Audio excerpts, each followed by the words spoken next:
मैं जिंदगी को उसकी अमानत समझकर जिए जा रहा था। मैं जिंदगी को उसकी अमानत समझकर जिए जा रहा था, मगर उसने किसी और को ही तस्वुर में बिठा रखा था। हम तो बस लुटा रहे थे खुद को उसकी मोहब्बत में, पर वो चुपके से किसी और से राब्ते बढ़ा रहा था।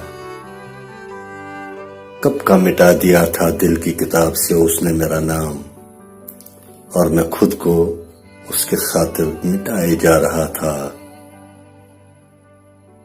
क्या क्या सपने न देखे थे जिंदगी में उसको लेकर, पर वो किसी और के संग जिंदगी को बसर करना चाहता था।